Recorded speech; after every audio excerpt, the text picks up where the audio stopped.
Heute sind wir zu einer weiteren Folge von Little Mace in Your Face und heute haben wir zwei Parts. Die ersten 10 Minuten sind mit dem One and Only Rakaa und dem DJ Babu und den zweiten Teil machen wir dann mit dem Evidence. 10 Minuten straight talk and as always in Cali we say C-A all day and it's all love, peace and soul. So as coming from California, you know about Soul Train and Don Cornelius. He's not longer with us. So how was Soul Train for you as growing up in California? Soul Train. Soul Train was an institution. It's still an institution, but at the time it was really how a lot of artists were exposed to the masses. So Don Cornelius really helped create a lot of careers. I mean, he did more than entertain on Saturdays. He really put a lot of people on and helped people break out of local markets and become national artists and eventually international artists. So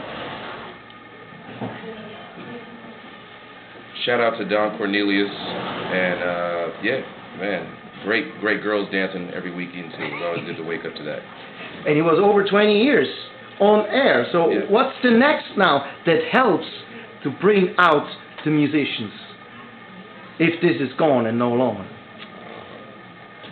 I mean, well, I don't know. I think at this point we have different things because of technology. We have, you know, the internet and social networking and things like that.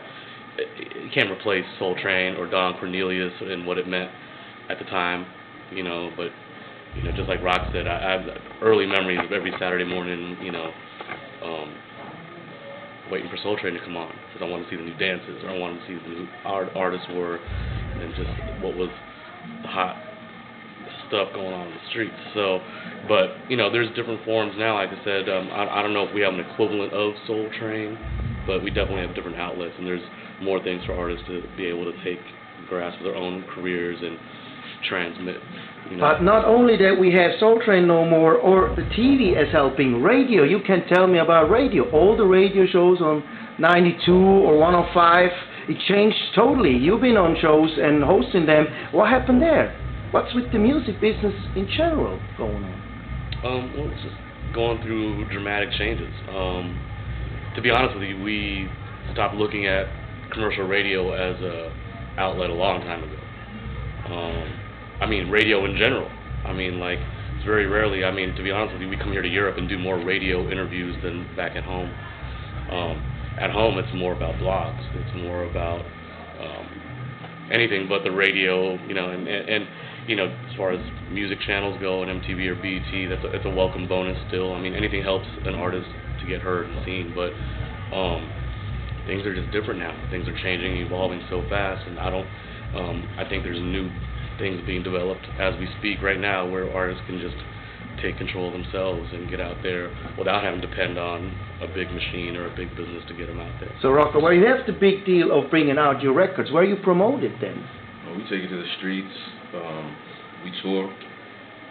Obviously, as Bab said, there's blogs. I mean, there's still radio shows. It's just, you know, not mainstream. You know, we work with the mix shows. And, you know, things happen, man. I mean, what happened with radio, a lot of it is that regional, it went from local to regional to nationwide program directors. So someone in each area used to program the radio. Then it became a region of the country that would program each region. Then it was like one person that would say, okay, the whole country is going to listen to these 5 songs over and over again until they like it. And you have to understand that radio is not about playing good music. Radio, like TV, is about commercials. It's about commercial space. So they want people to get hooked on the same nonsense over and over again because then you don't change the station. And if you do change the station, chances are you're going to turn the station, the same song's going to be on the next station too. Because they know they're programming people to stay around for the commercials because that's how radio is free. You don't pay, I mean, except for, I mean, maybe internet radio, satellite radio, but public radio is paid for by commercials. So actually for underground cats or cats who are not too commercial, we're taking it back to how we started back in the days with the tapes and stuff that you give out to the people on the street and promote like this. I mean, yeah, in a, you know, metaphorically speaking, yes, it's, a lot of it is that same approach. You know, take it to the people, put on good shows. You know, I think what it is now is that now people have an opportunity to just latch on to whatever they like. You know, before the radio, you know, the mainstream media would still promote a certain batch of artists, and you could choose from that. Now, pretty much anybody can get on. Like, you could just, you know, you could be popular and just be famous. It's just the nature of the internet and everything the way that it is. It's not about coming up through a process. It's not about battling your way up. It's not about skills. People have the attitude now, like, if it sells real records, then it's real hip-hop. If you make real money, then it's real hip-hop. And then you say, okay, well, what about someone like Vanilla Ice or someone that made tens of millions of dollars? They make more money than 90% of rappers. Was that real hip-hop? Well, no, that's not real hip-hop, you know. So it's like, you know, it's a lot of, you know, what can you do? Like, all you can do is really recognize that, you know, we have an opportunity to deal with our people directly. We have a fan base. We rock with them, and we're not really going to go out of our way to, you know, step on whatever the next person's doing. We have an opportunity to pick and choose who we want to listen to and who we want to rock with.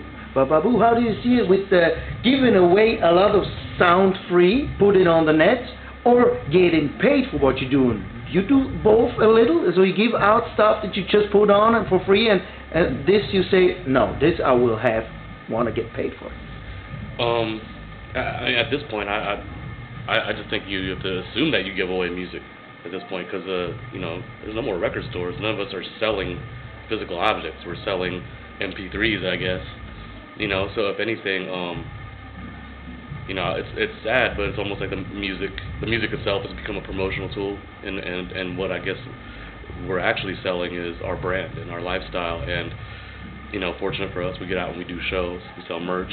You know, and that's always how we've always made money. You know, like, thank God we had record deals and things like that to help push along. But you know, it kind of feels like, just like back in the day, we'd have to go on a promo tour or give away promo CDs or free mixtape or an album sampler. Now, you know, we give all that away, and you know, we hope you come to the show and cop a shirt and tell your friends about us. And if you're lucky, maybe they will go on iTunes and download your music if they're really trying to support. You know. Or records. You're still putting out some records, but we still do vinyl. We still do vinyl, but it's more of a boutique thing. It's more of something we do for DJs and real heads who really still love vinyl and see it as a big part of their life. So, but yeah. Yeah, music totally changed in the years, but let's talk about something else. I know and I hear that you put out the book of pictures that you took with your iPhone only. So is this like something that you like to do in private? Doing a lot of pictures? Yeah, it's definitely a hobby. I've always been really into my iPhone. You know, ever since it came out, I'm a techie, gadget, nerdy kind of dude. So like, you know, real early on, I did a series of short movies I all shot on my iPhone, and then, you know, I've just always been into it. And you know, the book I did was a gift for, you know, my children's grandparents. You know, I'd taken all the pictures I'd taken of my children over the year and had it pressed into a book. And you know, obviously too, it was something I was experimenting with and wanted to see how we could apply it to things that we're doing with our music too. So I don't think that's a weird thing, you know. See what happens in the future with that. But yeah, it's just something I like to do, and it's you know, this Instagram thing is a cool twist on social networking. You know, versus the other avenues that we've had before. I like the fact that Instagram has a bit of creativity to it, you know, versus just 140 characters, or you know, how Facebook is or how MySpace is. This one actually, you say a lot more with a picture than actual words. So being a father and a man with family, what else hobbies you have that we don't know about? Is there? That's about it. Family is a big hobby too, with the kids doing. Between, you know, trying to make ends meet and being a good father and putting food on the table and all these things that happen in the course of the day, I don't really have time for a hobby. But at the same time, I feel lucky that I have a job I love. So I kind of like, you know, yeah, I'm on the road, or yeah, I'm in the studio. Now, what's your kids into it now? They're sporty already, or they like to dance, or? Well, my oldest one, he's 13, so he's a preteen, and he definitely loves music. Yeah, he's a teenager, you know. But my kids are you know, a little bit different than the average kid, I guess. You know, just being around music, like they've been exposed to. You know, Nico plays drums and has his own studio in his room, and he writes raps and makes beats, and he's a straight A student, and he shuffles and plays video games. You know what I mean? So my little one's still finding what what it is. He's only 7, but you know, he's been in Taekwondo. I mean, he's got a love for music and art already. I could tell. I'm still throwing things at him, seeing what he likes still though. So Babu is into pictures and stuff.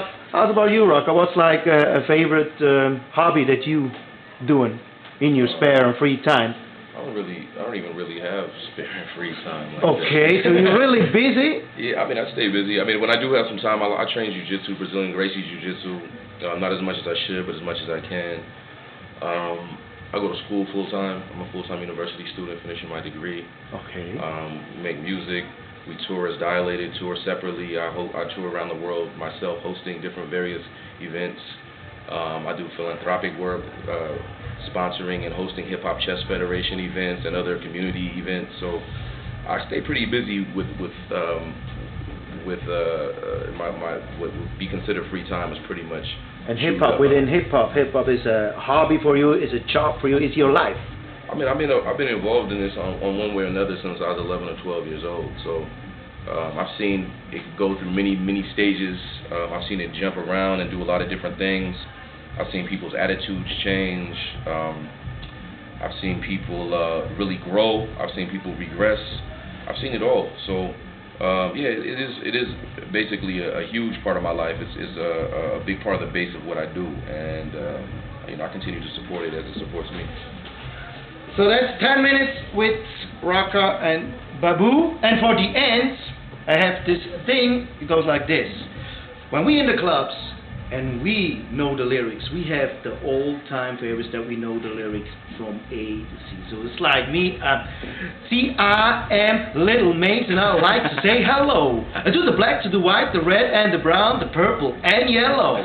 So if they're an all-time favorite, you know the lyrics and you go just like this. I go. Next on the mic is my man Rakaa. Come on, I go. Rat. Hey, how low can you go? Death row. What a brother know. Once again, back is the incredible rhyme animal. Yeah, I know that's enough. Dilated People's #1. How about you? Thinking of a master Plan. There ain't nothing but sweat inside my head. So I dig into the pockets, all the money I spend, so I dig deeper and still coming up with less people. Who's the president? Eric B for president. All right, you will cut this up for crazy this time, right? I will.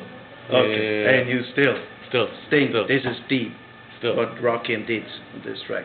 Word up. Thank you very much. It was a pleasure to have you here.